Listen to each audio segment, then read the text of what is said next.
Hey guys, welcome to a mechanical engineer YouTube channel. तो आज की इस वीडियो में हम लोग जोसा की जो आपकी ऑनलाइन रिपोर्टिंग होने वाली है उससे रिलेटेड बात करने वाले हैं। पूरा शेड्यूल मैं आपको समझाऊंगा। एंड बहुत स्टूडेंट कॉमन मिस्टेक करते हैं, तो वो मिस्टेक्स के बारे में भी बात करेंगे। एंड ये जो डॉक्यूमेंट है शायद आपने नहीं पढ़ा होगा, लेकिन इस वीडियो के माध्यम से हम इसको भी पढ़ने की कोशिश करेंगे कि इसमें क्या क्या लिखा हुआ है। चलिए इस वीडियो को स्टार्ट करते हैं। तो सबसे पहले तो आपकी काउंसलिंग स्टार्ट हो चुकी है 3 जून से। आप देख सकते हैं 3 जून से आपकी जोशा की चॉइस फिलिंग स्टार्ट हो जाएगी। एंड 3 से 8 जून तक ये चलेगी काउंसलिंग। और उसके बाद में आपको सीट अलॉट होगी। एंड ये जो सीट अलोकेशन है, पहले मॉक सीट अलोकेशन होगा 9 जून को। एंड 9 जून को आपको जो सीट अलोकेट हुई है उसको आप चेंज भी कर सकते हो। एंड जो सीट अलोकेशन होगा उसके बाद में आपका 11 जून को सेकंड में मॉक सीट अलोकेशन होगा। ये मॉक सीट अलोकेशन है, यानी कि आपकी चॉइस लॉक नहीं होगी। चॉइस आपको लॉक करनी पड़ेगी। Candidate can lock their choice after mock seat allocation two. यानी कि आपकी जो चॉइस है, आपको पसंद नहीं आती जो मॉक में अलॉट हुई है, उसको आप चेंज भी कर सकते हैं सीट सेकंड के बाद में। तो 12 जून यहाँ पे आप अपनी चॉइस फिलिंग स्टार्ट कर सकते हैं, जो ओरिजिनल जो चॉइस फिलिंग है based on the result of mock seat allocation. तो यहाँ पे जब आप चॉइस फिलिंग स्टार्ट करोगे तो आपको फिर लॉक करना पड़ेगा ये, या फिर ये ऑटोमेटिकली लॉक हो जाएगी। यहाँ पे लिखा हुआ है auto system locking of filling. तो ये 12 जून से स्टार्ट होगी। एंड 13 जून को आपका डेटा वेरिफिकेशन होगा, वैलिडेशन होगा। एंड फाइनली 14 जून को आपको राउंड 1 का रिजल्ट अलोकेट होगा। एंड इसके बाद में आप सीट को चेंज नहीं कर पाओगे, ऊपर नीचे नहीं कर पाओगे। तो ये आपको ध्यान रखना है, 12 जून को आप जो भी चॉइस फिल करो वो सोच समझ के आपको भरना है। 14 जून को राउंड 1 का रिजल्ट आएगा। और जैसे ही राउंड 1 का रिजल्ट आएगा तो यहाँ पे आपको ध्यान रखना है इस डॉक्यूमेंट का। जब भी आपके राउंड 1 का रिजल्ट आएगा, आपको या तो सीट को एक्सेप्ट करना है या रिजेक्ट करना है। ठीक है, अगर आप एक्सेप्ट नहीं करते तो बाय डिफॉल्ट वो रिजेक्ट हो जाएगी। तो आपके पास में ये एक ऑप्शन होता है। तो अगर आप सीट को रिजेक्ट कर देते, यानी कि डू नॉट एक्सेप्ट करते हैं, आपको कोई भी चॉइस मिलती है, मान लो कोई भी एनआईटीज में आपको कोई ब्रांच मिलती है, तो आप उसको डू नॉट एक्सेप्ट करते हो तो इसका मतलब है रिजेक्ट हो गई है। एंड रिजेक्ट के बाद में आप फर्दर जोसा की काउंसलिंग में पार्टिसिपेट ही नहीं कर पाओगे।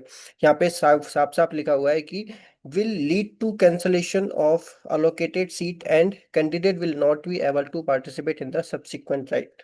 ठीक है, जोसा के राउंड में वो पार्टिसिपेट नहीं कर पाएगा।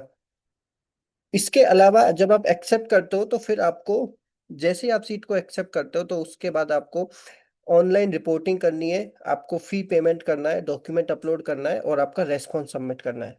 रेस्पॉन्स कौन सा? आप सीट को फ्लोट कर रहे हो, फ्रीज कर रहे हो या स्लाइड कर रहे हो। तो ये 3 ऑप्शन होते हैं। इन 3 ऑप्शन के बारे में भी हम लोग बात करेंगे। लेकिन सीट को जैसे ही आप एक्सेप्ट करते हो, आपको सबसे पहले तो आपको फी पेमेंट करना है। फी कौन सा पेमेंट करना है? ये जोसा की जो सीट एक्सेप्टेंस फीस है, यानी कि आप इस सीट को एक्सेप्ट कर रहे हो। एक्सेप्ट का मतलब ये नहीं है कि आप इसी कॉलेज में इसी ब्रांच के साथ जाओगे। वो जो आपने 3 ऑप्शन जो चूज किए हैं, फ्रीज, फ्लोट एंड स्लाइड, ठीक है, उन ऑप्शन की फिर इंपॉर्टेंस सामने आती है। लेकिन उस मौके पर, उस टाइम पे आपको जो सीट मिली उस वो आपने एक्सेप्ट कर ली। यानी कि आपके पास में कुछ ना कुछ ऑप्शन लास्ट तक रहेगा, जब तक जोसा की काउंसलिंग करेगी आपके पास में वो ऑप्शन तो रहेगा। अगर उससे बेटर ऑप्शन मिलता है तो आपकी जैसे ही सीट चेंज हो जाएगी। लेकिन अगर आप सीट एक्सेप्टेंस फी पे नहीं करते हैं तो आपकी वो जो सीट मिली है वो कैंसिल हो जाएगी। यहाँ पे इसमें लिखा भी हुआ है, आप इसको पढ़ोगे तो कैंडिडेट की ये रेस्पॉन्सिबिलिटी बनती है कि जोशा के पोर्टल में लॉगिन करे and please check if seat is allocated in a given round of seat allocation. ठीक है, no separate intimation of seat allocation will be given to candidate. Candidate के पास में कोई मैसेज नहीं आएगा कि आपको ये सीट अलॉट हुई है। आपको जोसा के पोर्टल में लॉगिन करके चेक करना पड़ेगा। यहाँ पे कुछ स्टूडेंट देखो ई मित्र से भरवाते हैं, आप ई मित्र से भरवा सकते हैं, लेकिन उसके लॉगिन आईडी एंड पासवर्ड अपने पास रखें, ताकि आप कभी भी उसको चेक कर पाए। ये आपका मोबाइल नंबर खुद अपने मोबाइल नंबर से ही लॉगिन करवाएं और पासवर्ड भी आप खुद ही बनवाएं। तो आप खुद देख सकते हैं उस पोर्टल पे जाके। ठीक है, इसके अलावा जब आप सीट एक्सेप्टेंस फी पे कर दोगे उसके बाद हमको डॉक्यूमेंट अपलोड करने पड़ेंगे। जब आप डॉक्यूमेंट अपलोड करेंगे तो वो डॉक्यूमेंट वेरीफाई होंगे। एंड वेरिफिकेशन के बाद आपके पास में क्वेरी भी आती है, जैसे आपने कुछ डॉक्यूमेंट गलत अपलोड कर दिया तो वो डायरेक्टली आपको रिजेक्ट नहीं करेंगे। आपको जोसा के पोर्टल में एक क्वेरी रेज करेंगे, उस क्वेरी का आपको आंसर देना है। एंड वो जो क्वेरी है ना, वो आपको खुद जाके देखनी पड़ेगी। ठीक है, हो सकता है आपके ईमेल पे कभी कभी नहीं आए कि ये क्वेरी रेज की है, लेकिन आप डेफिनेटली हर दिन उसमें जाके देखो कि क्या आपको क्वेरी कुछ रेज तो नहीं हुई। डॉक्यूमेंट से रिलेटेड। जब आपके डॉक्यूमेंट वेरीफाई हो जाएंगे तब आपकी वो सीट एक्सेप्ट हो जाएगी, यानी कि आपने फी भी पेमेंट कर दिया, डॉक्यूमेंट अपलोड कर दिया, एंड आपके डॉक्यूमेंट सबमिट हो गए एंड वे एक्सेप्ट हो गए, उसके बाद में आपकी वो सीट तो कहीं नहीं जाने वाली। उससे बेटर मिलती है तो ठीक है, उससे ऊपर कोई भी कॉलेज में, लेकिन वो सीट आपकी कहीं नहीं जाएगी। तो ये पहला काम आपको करना है राउंड वन के बाद में। ठीक है, आपने ये फी पेमेंट कर दी। उसके बाद में यहाँ पे देखो आपको क्या लिखा हुआ है। 18 जून को आपने last date of fee payment है। फी पेमेंट किन स्टूडेंट को करनी है? जिन स्टूडेंट को कोई ना कोई सीट अलोकेट हुई है। फिर 19 जून को क्या होगा? 19 जून को यहाँ पे कोई issue for candidate who have made payment attempt. ठीक है, यानी कि कोई पेमेंट डिक्लाइन हो गया, उससे रिलेटेड अगर आपका पेमेंट डिक्लाइन भी हो जाता है तो आपके पास में 19 जून का टाइम है और 20 जून का भी टाइम है। तो 20 जून को आपको क्या करना है? Last day to respond to query. ये क्वेरी कौन सी है? ये क्वेरी वो है जो डॉक्यूमेंट अपलोड की है आपने, उससे रिलेटेड कुछ मिस्टेक करती है। तो उससे रिलेटेड अगर क्वेरी आती है तो आपको 20 जून को वो आंसर देना है। 21 जून को क्या होगा? आपको राउंड टू की सीट अलोकेट होगी। अब यहाँ पे आपको कौन सी सीट अलोकेट होगी याद रखिएगा। जो सीट आपको राउंड वन में अलोकेट हुए उससे ऊपर आपके पास में जो भी चॉइस है, अगर उनमें आपको सीट मिलती है बेस्ड ऑन योर रैंक। ठीक है, कोई भी कोई स्टूडेंट है, मान लो उसको राउंड वन में आपसे ऊपर वाली चॉइस वाली कोई भी सीट मिल गई, लेकिन उसने वो ज्वाइन नहीं किया, उसने सीट एक्सेप्टेंस फी पे नहीं की, तो उसकी वो सीट तो रिजेक्ट हो जाएगी। ठीक है, रिजेक्ट हो जाएगी। एंड आपको वो सीट मिल सकती है तो आपकी चॉइस ऑटोमेटिकली अपग्रेड होती जाएगी, हमेशा अपग्रेड होगी। जैसे आपको 15 नंबर की चॉइस मिली है, तो अब आपको 1 से लेके 14 नंबर की चॉइस ही मिलेगी, अगर उसमें आपकी रैंक फिट बैठती है। अदरवाइज आपको 15 से नीचे वाली नहीं मिलने वाली, ऊपर वाली मिलेगी। तो यहाँ पे आपको चॉइस एकदम ध्यान से भरनी है। तो चॉइस का जो ऑर्डर है वो ऐसे रखें कि सबसे ऊपर बहुत अच्छी कॉलेज, फिर और कम, फिर और कम, फिर और कम, ऐसे आपको चॉइस भरते जानी है। ठीक है। और 21 जून को फिर से वही ऑनलाइन रिपोर्टिंग। कुछ कुछ स्टूडेंट को मान लो कि राउंड वन में कुछ सीट अलोकेट नहीं हुई, लेकिन सेकंड राउंड में उनको अलोकेट हुए, तो उनको फिर वही सेम काम करने, फी पे करनी है, डॉक्यूमेंट अपलोड करने, और अपना रेस्पॉन्स सबमिट करना है, फ्रीज फ्लोट या स्लाइड का। फिर सेम वही चीज़ आ जाएगी। आपको कोई क्वेरी रेज हुई है, लेकिन जिन्होंने राउंड वन में ये काम कर लिया उनको राउंड टू में करने की जरूरत नहीं है, उनको फिर ऑटोमेटिकली उनकी सीट अपग्रेड होती रहेगी या वो की वही रहेगी। ठीक है, नो चेंज होती रहेगी अगर कुछ भी उनको नहीं मिलता। 22 जून को आपके पास में ये ऑप्शन भी है कि initiation of withdraw of seat, exit from seat allocation process round to, यानी कि आप राउंड जो ये जो राउंड चल रहे हैं जोशा के, इससे बाहर भी जा सकते हो, आपको पूरी की पूरी फी रिफंड भी हो जाएगी।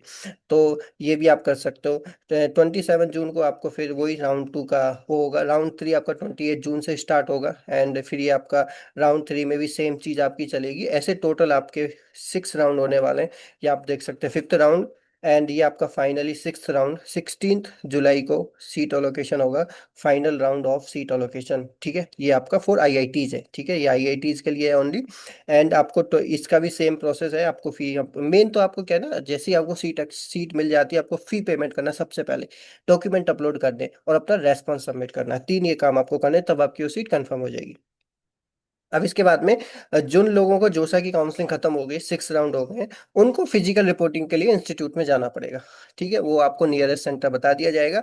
एंड आपके पास में फिर एक सीसैप जो कि स्पेशल काउंसलिंग है, उसका भी ऑप्शन रहता है। आप ऑनलाइन पेमेंट, ये जो है आपका सीसैप की जो काउंसलिंग है ये स्टार्ट हो जाएगी। तो यहाँ पे अच्छी अच्छी कॉलेज मिलती है, तो ये काउंसलिंग में भी आप पार्टिसिपेट कीजिए, सीसैप की काउंसलिंग, और इसमें भी आपका सेम प्रोसेस होता है। इसके लिए मैं एक अलग से वीडियो बना दूंगा अगर आपको अलग से वीडियो चाहिए तो। अब हम क्या करते हैं कि यहाँ पे एक सबसे ये जो देखो यहाँ पे लिखा हुआ है कि सबसे पहले तो आपको एक्सेप्ट करनी है सीट। इसमें आपके पास में ये ऑप्शन है, फ्रीज कर सकते हो, स्लाइड कर सकते हो, एंड फ्लोट कर सकते हो। ठीक है, कोई स्टूडेंट को मान लो नंबर एक की चॉइस मिल गई तो उसके पास में एक ही ऑप्शन होगा, फ्रीज करना या फिर डू नॉट एक्सेप्ट।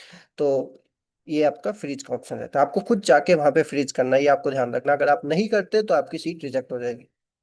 उसके बाद में आपको डॉक्यूमेंट अपलोड करने हैं, सीट एक्सेप्टेंस फी पे करना है। नंबर 3 पे आपको ये सीट एक्सेप्टेंस फीस आप देख सकते हैं, 15,000 candidate for SC ST general PWD and 30,000 for all other candidate. और ये जो फीस है आपकी एडजस्टेबल है, यानी कि आपकी जो टोटल फीस है उसमें एडजस्ट होती जाएगी। जो आप लास्ट में जब फिजिकल रिपोर्टिंग करोगे उस टाइम पे जो आप फी पे करोगे, तो ये जो 30,000 है ये जोसा की सीट एक्सेप्टेंस फीस वहाँ पे एडजस्ट हो जाएगी। तो इसमें आपको कोई दिक्कत की बात है नहीं।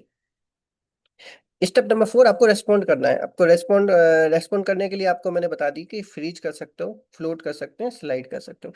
यहाँ पे एक ये जो ब्लैक कलर में लाइन लिखी हुई है ना, इनको आपको ध्यान से पढ़ना, failure to complete all the step of online reporting.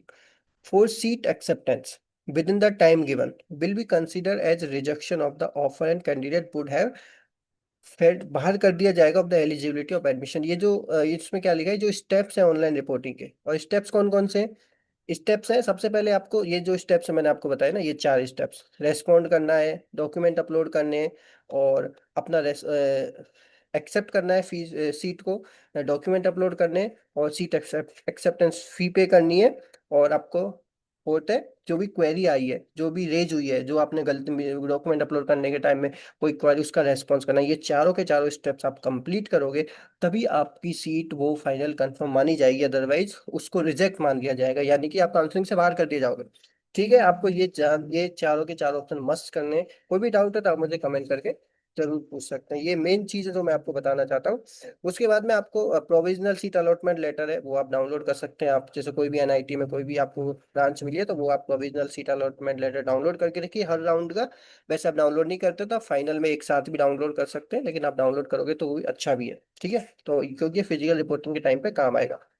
ठीक है, लास्ट में आपको क्या करना है, आपको फिजिकल रिपोर्टिंग के लिए जाना पड़ेगा इंस्टीट्यूट के अंदर। फिजिकली क्या वेरीफाई करना होता है, जो डॉक्यूमेंट आपने ऑनलाइन सबमिट किए हैं वो डॉक्यूमेंट आपको हार्ड कॉपी की फॉर्म में वहाँ पे वेरीफाई करने पड़ते हैं। तब आप फिर नेक्स्ट डे आप उस इंस्टीट्यूट में सीधा एडमिशन ले लेते हो और आपकी क्लासेस भी स्टार्ट हो जाती हैं। तो ये फिजिकल रिपोर्टिंग होती है। फिजिकल रिपोर्टिंग से रिलेटेड आपको कोई डाउट है तो हम लोग ये डिस्कस कर सकते हैं बाद में, जब आपकी रिपोर्टिंग होगी उस टाइम पे। और इसके अलावा इस डॉक्यूमेंट में मैंने पढ़ा है, ऐसा कुछ खास नहीं है। ये फॉरेन इंस्टीट्यूट, जो फॉरेन कंट्री के स्टूडेंट हैं उनके लिए भी अलग से बनाया हुआ है। एंड जो डॉक्यूमेंट आपको लेके जाने वो भी इसमें लिखे हुए हैं। उसके लिए हम लोग एक अलग से सेपरेट वीडियो बनाएंगे कि कौन कौन से डॉक्यूमेंट है। वैसे आप जनरली यहाँ पे देख सकते हो, 10th की मार्कशीट, 12th की मार्कशीट, SC ST का सर्टिफिकेट, और ये सारे डॉक्यूमेंट 9 डॉक्यूमेंट है जो आपके अवेलेबल होने चाहिए फिजिकल रिपोर्टिंग के टाइम पे। और इसकी एक सेपरेट वीडियो मैं आपको बनाऊंगा। लेकिन फिलहाल ये जोसा की काउंसलिंग के रिलेटेड कोई भी डाउट है तो आप मुझे कमेंट करके पूछ सकते हैं। Thank you so much. इस चैनल को जरूर सब्सक्राइब कीजिए और आशा करता हूँ फिर वीडियो पसंद आई होगी।